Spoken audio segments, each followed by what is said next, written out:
Today's the big day. Today's my big speech at CowCon 2016, the Cowspiracy Vegan Animal Rights Sustainability Conference. They asked me to speak on the positive impacts of social media and how you can actually change the world using social media, and I orchestrated and crafted my 45-minute talk to pretty much be a totally just real, authentic story of mine. So I'm actually not nervous at all to present because it's my own story, and you know, I have some notes, but I pretty much can do this off the cuff.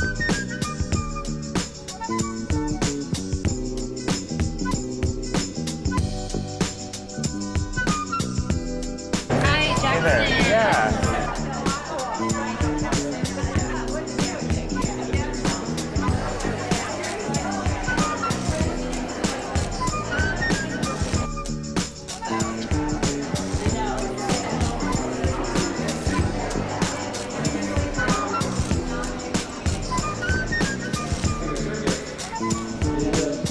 Just went to my first talk of the event on the power and effectiveness of grassroots activism with Pat Cuviello, who's been for 30 years fighting to get animals out of circuses. He's been in this for a long time, showed a lot of videos and stories of how to win in grassroots campaigns, and I really enjoyed that. It was very valuable to hear his wisdom.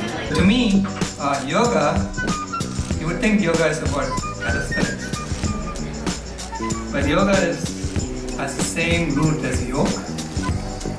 Yoga means union. Been a plaintiff in several lawsuits challenging Ag as unconstitutional. We've had some victories. In Idaho, the law was struck down as unconstitutional.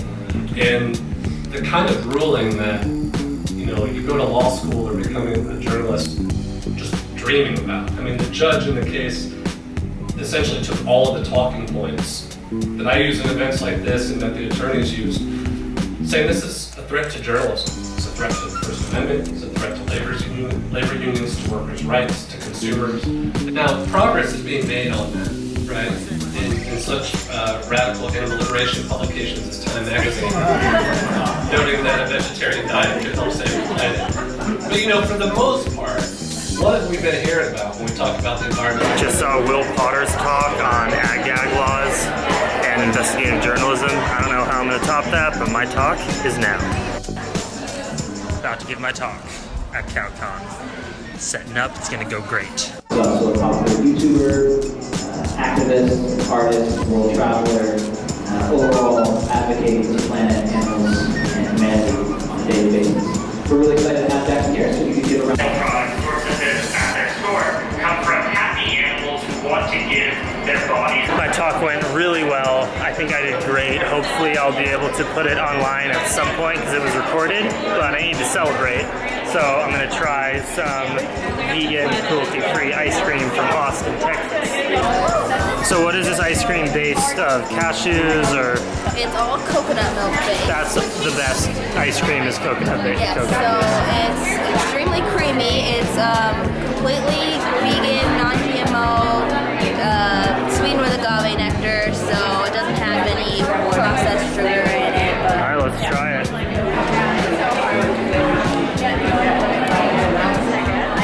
That's pretty amazing.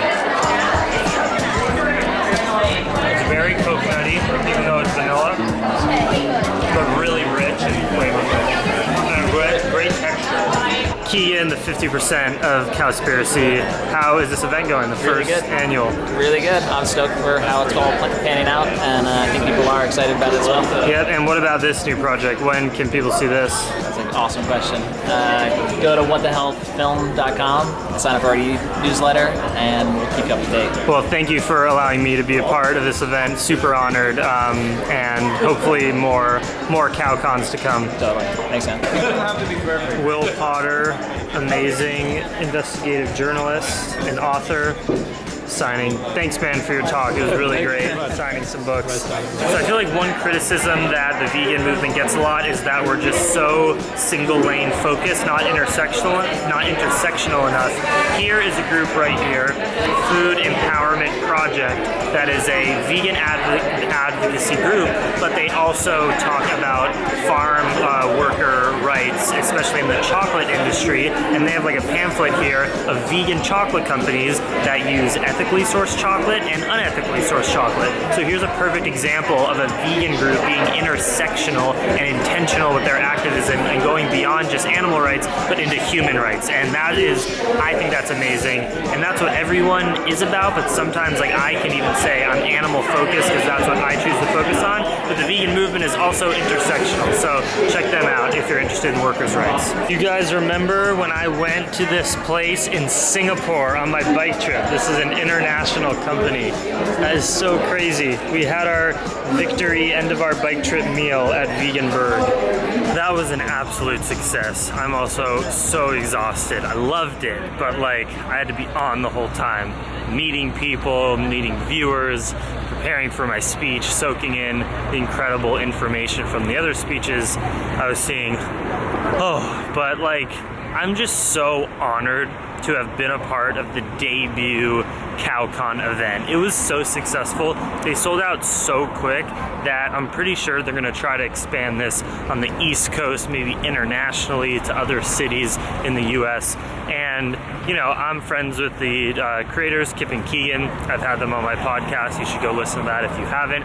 And you know, I was the youngest speaker there, and it feels really cool that my intention after graduating college was to like make Plantriotic more professional, to do like some serious you know, to really build my brand. And I'm doing a lot of really, you know, cool activism on the ground, but I also want to build a brand. I want to public speak. I want to write a freaking real published book and tour with it. I have big plans, and like being able to speak at this event, it made me feel really honored and cool that my voice is considered, you know, a leadership role in this community. So I just really appreciate the Cowspiracy guys and that whole event for including me. And yeah, it was amazing. Just to recap it, the food was really good, from burgers, ice cream, nachos. The vendors were perfect, sold tons of great merch. I got a few t-shirts and some stickers. And the speakers, like, the event was really about the speakers, and both of the speaking rooms were pretty much full for each lecture. It was a very on-point event. Congratulations, Kip, Keegan, Crystal, and everyone that worked on it. Thank you again so much for, you know, inviting me and allowing me to speak and to be a part of it, and to many more CowCons to come. So go check out Cowspiracy if you haven't always. Follow them on social media, and What the Health, their next film, should be available online in the next few months. Much love, Dream Extreme. Me and the family and Izzy are gonna go eat some awesome vegan food and celebrate.